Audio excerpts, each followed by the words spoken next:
Hello sa mga Pisma class, sa ating mga kapatid na walang tigil, walang pagkapagod sa pagsiwalat sa katotohanan sa buong mundo. No?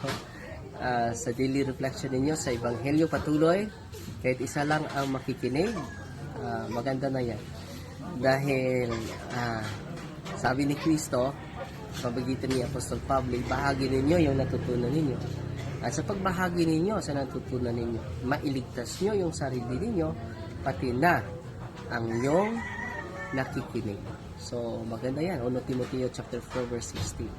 So, patuloy kayo, be inspired with the Holy Spirit, and receive always the grace of God. Because the grace of God can empower us. Amen. Fight, T. Maria. Tatak safety with a humble heart.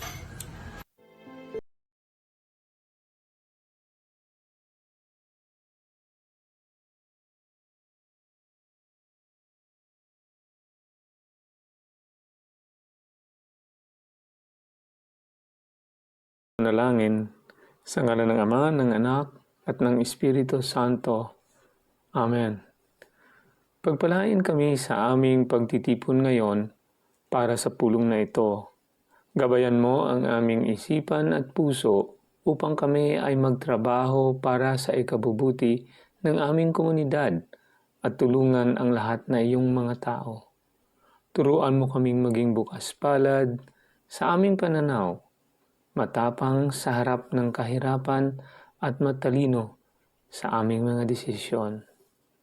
Ama, pinupuri ka namin magpakailanman. Amen. Sa ngalan ng Ama, ng Anak, at ng Espiritu Santo. Amen.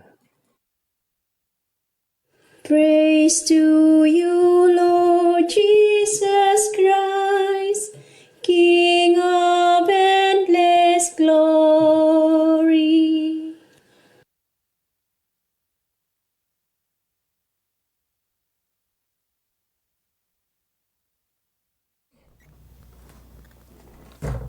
Ang mabuting balita ng Panginoon ayon kay San Mateo, Kabanata 21, talata 33 hanggang 43, 45 hanggang 46. Papuri sa iyo, Panginoon.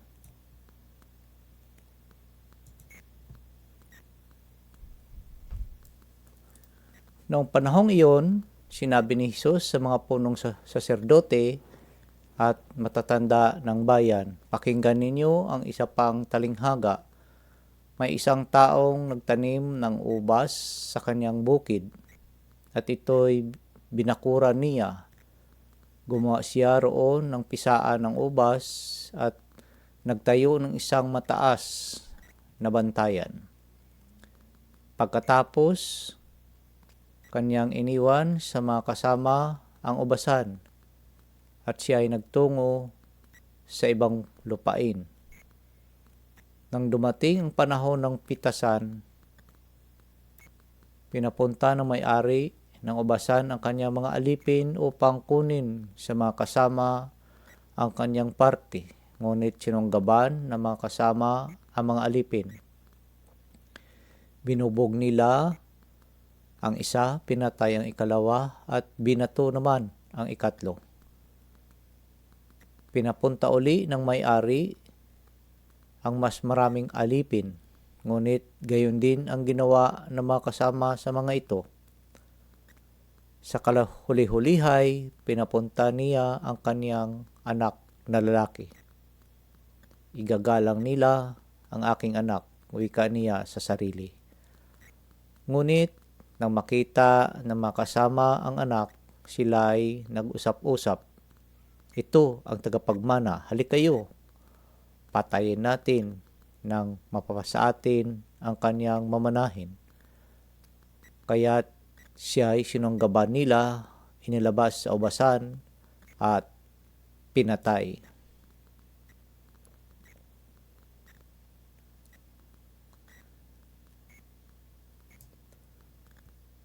Pagbalik ng may-ari ng ubasan, ano kaya ang gagawin niya sa mga kasamahang iyon? Sumagot sila. Lilipunin niya ang mga buhong na iyon at paalagaan ang ubasan sa ibang kasama na magbibigay sa kanya ng kaparte sa panahon ng pamimitas. Tinanong sila ni Jesus, hindi pa ba ninyo nababasa ang talatang ito sa kasalutan? Ang batong itinakwil ng mga tagapagtayo ng bahay, ang siya naging batong panulukan. Ginawa ito ng Panginoon at ito'y kahanga-hanga. Kaya nga, sinasabi ko sa inyo, hindi na kayo ang paghaharian ng Diyos, kundi ang bansang maglilingkod sa Kanya ng tapat. Narinig ng mga punong saserdote at ng mga parisiyo ang mga talinghaga ni Jesus at naunawaan nilang sila ang pinatatamaan niya. Dadakpin sana nila siya, ngunit natatakot sila sa mga itao sapagkat kinikilala ng mga ito na propeta si Jesus. Ang mabuting balita ng Panginoon. Pinupuri ka namin, Panginoong Hesukristo. So, isang mapagpalang Biyernes po sa ating lahat. Una-una po sa lahat, ako po ay nagpapasalamat sa ating poong may kapal sa pagkakataong ito na ipinagkaloob niyo po sa atin upang tayo po ay makapagbahagi ng kanyang mabuting balita. Ako po ay nagpapasalamat sa lahat ng ating mga masugid na mga taga-subaybay, sa lahat ng ating mga tagapagtangkilik sa ating munting gawain na ito, sa ating munting channel na ito. At ako po ay nagpapasalamat sa presensya ni Pisma Florence at ni Pisma Jerry ng Jerusalem, Israel. So, sa inyo pong lahat, marami pong salamat sa lahat ng mga nasa YouTube at saka sa Facebook. So, sa araw na ito ay ating pagnilayan ang gospel. Napakaganda ng ating gospel ngayong araw na ito, Biyernes. But medyo mahaba-haba, no? So, but then dito sinasabi na ang may-ari ng ubasan, no, ay nagpadala ng kanyang mga alipin para kunin yung kanyang parte. But anong nangyari? Pinatay nila ang mga alipin. Ilang beses nagpadala ang may-ari, but then silang lahat ay sinaktan at pinatay. And then of course, naalala niya yung mas pinabuti niya na ipadala yung kanyang anak na lalaki. But then ang nangyari, ganun din, no? Pinatay din.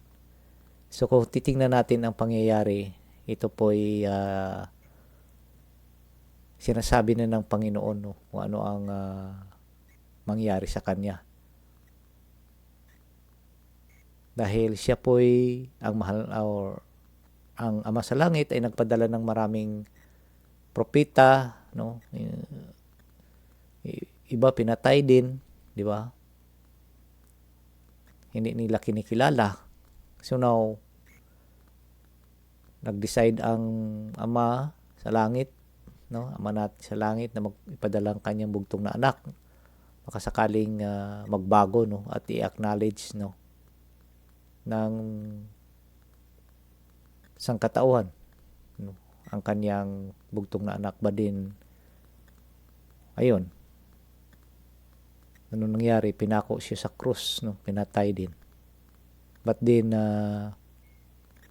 sa grasya ng Diyos, itong pagkamatay at muling pagkabuhay ng ating Panginoon ay siya pong ating kaligtasan. So itong gospel na ito ay akma ito sa ating tahak, no, sa panahon ng Kwaresma, no. Dahil pinapaalala sa atin na kung anong ang mabuting ginawa ng Diyos para sa atin. He sacrificed Himself, no, para mailigtas tayo sa ating mga kasalanan. O mga kapatid, tayo minsan para mga saserdote din, para mga persiyo din, hindi rin natin kinikilala ang ating Panginoon. Tayo mismo ay pumapatay sa Kanya. For what reason?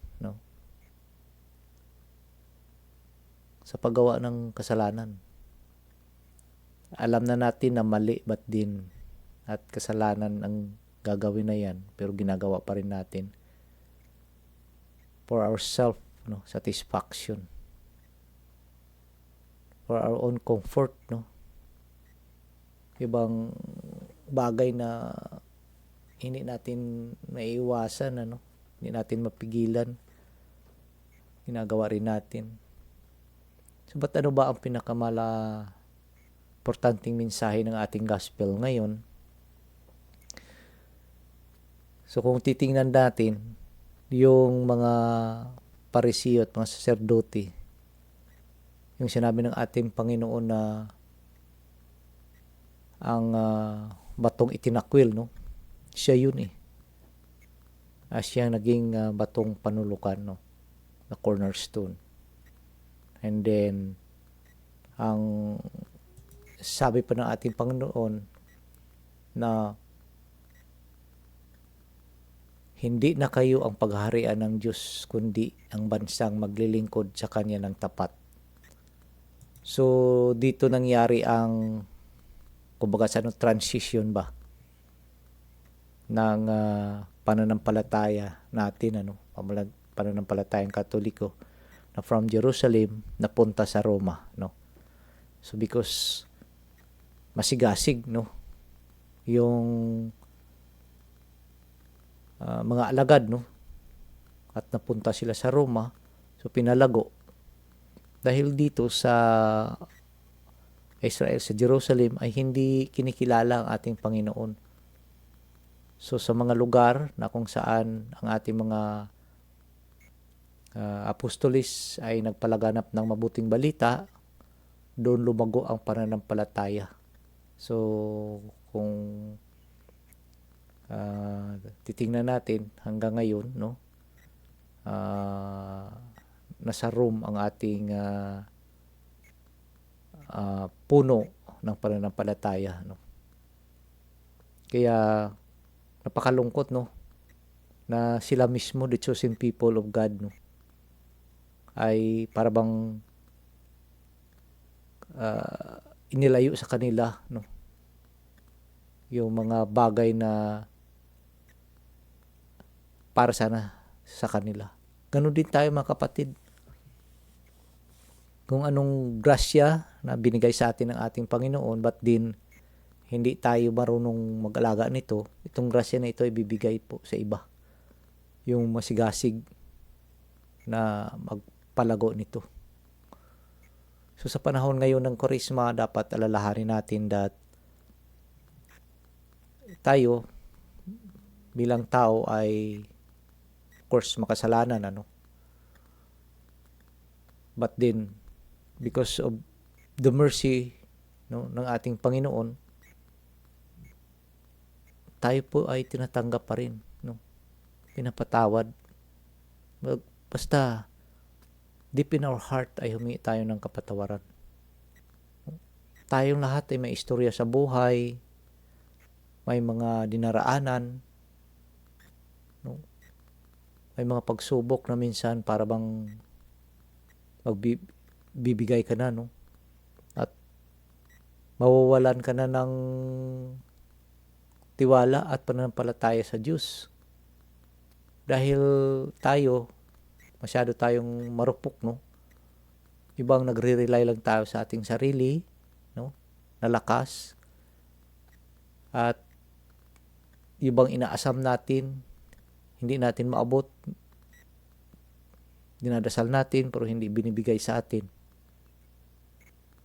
So minsan nadadala tayo ng ganong mga damdamin. But then, since God is so merciful, no? Kailangan lang tayong lumapit sa Kanya. Pagbalik loob, no? Ngayon ang panahon. Panahon ng Kwaresma. Malapit na yung Holy Week. Malapit na nating gugunitain yung pagbata ng ating Panginoon para po sa ating lahat. Never ending yung paanyaya niya sa atin. Para sa ating pagbabago at pag-remind sa atin sa ating kaligtasan. Pag-remind sa atin kung gaano niya tayo kamahal. He's extending His two hands sa atin, no? Para tayo po ay alalayan, tutulungan, bibigyan ng grasya. Batit napakalungkot lang minsan na tayo mismo ang hindi tumatanggap, no, sa grasya na inaalok ng ating Panginoon. Dahil ang gusto lang natin ang masunod. Hayaan naman natin mga kapatid na ang gusto ng Diyos para sa atin ang matupad, no? Ang mangyari, hayaan natin siya. Hayaan natin siya to manage our life. Basta gawin lang natin ang parte natin, sumunod lang tayo sa Kaniyang mga inuutos sa atin. No? Lahat sinasabi na sa atin, tinuturo na sa atin kung anong dapat gawin. But then, yun nga, minsan, no, nadadala tayo because this world is full of empty promises, no, temptations. Sa paningin natin, maganda, but then, hindi natin alam na yung kagandahan na yon ay unti-unting nilalayo tayo, no, sa ating Panginoon, no. So mga kapatid, it is very clear na ang ating Ama sa Langit ay pinadala niyang kanyang bugtong na anak para sa atin dahil sa kanyang pagmamahal sa atin. Our God is not a God of anger, but He's a God of mercy and love, no. So sana naway itong ating ebanghelyo at yung ating magandang balita, ang buting balita natin Panginoon ay mapagnilayan natin, no, may sa buhay natin at maibahagi din natin sa iba yung mga istorya ng ating buhay, how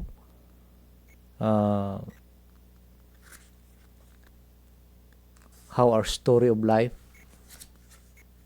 transform, no, into a life na gusto ng Diyos sa atin. So, sana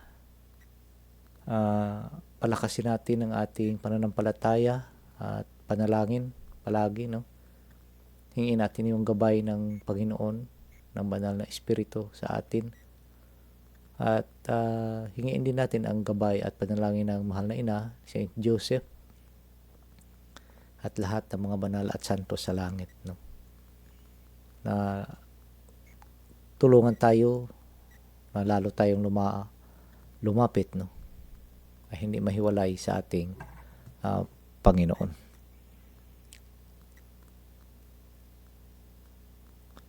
So magsishare lang ako ng isang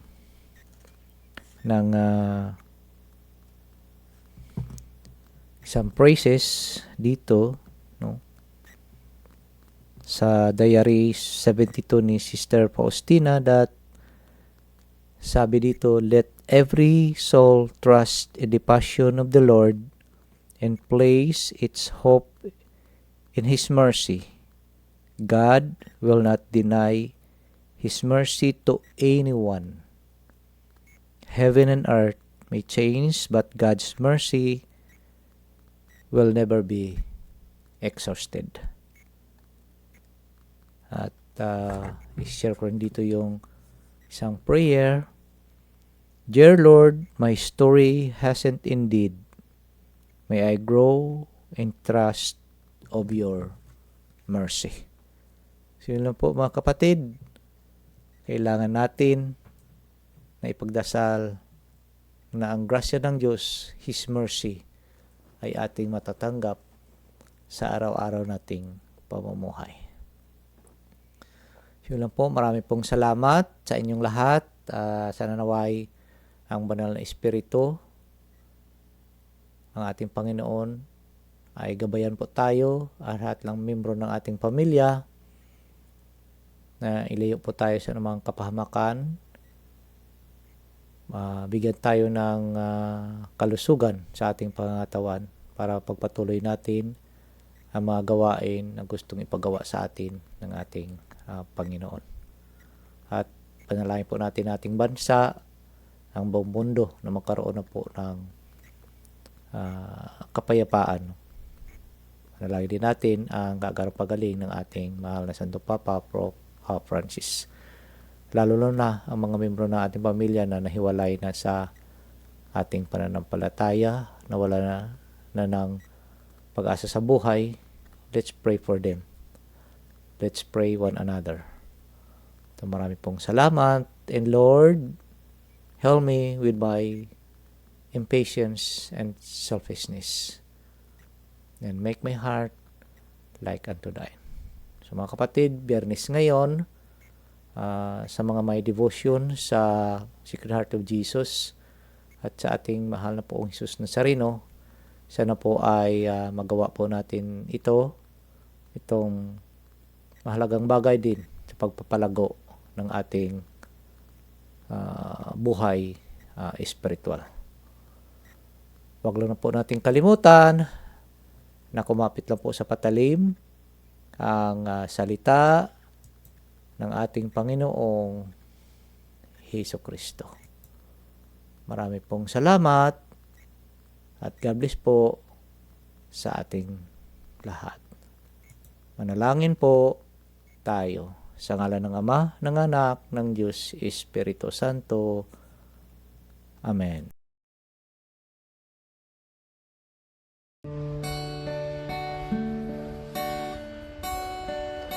Lumapit ka, manahan ka, halina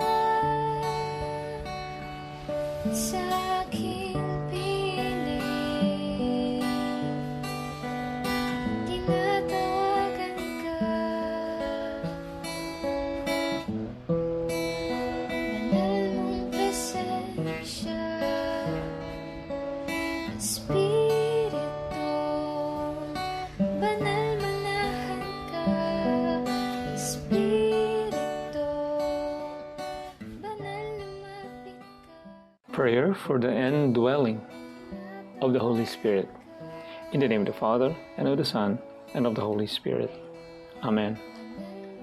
Holy Spirit, powerful consoler, sacred bond of the Father and the Son, hope of the afflicted, descend into my heart and establish in it your loving dominion.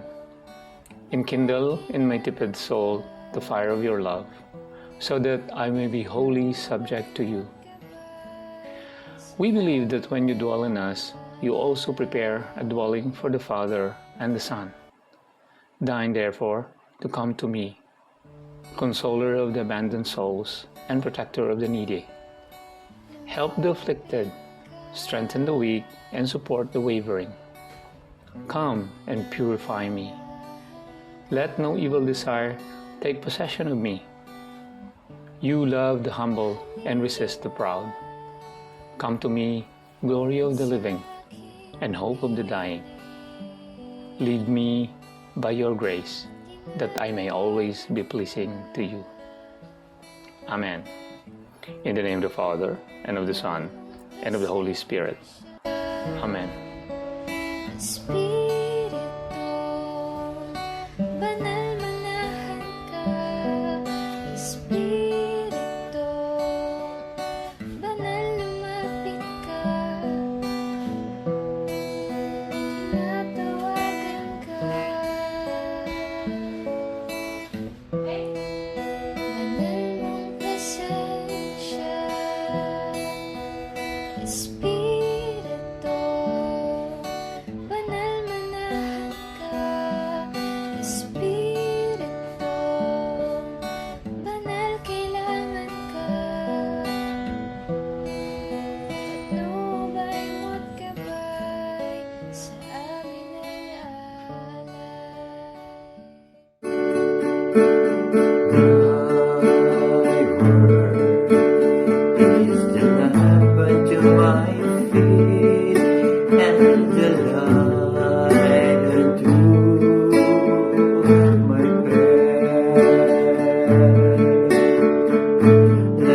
ganda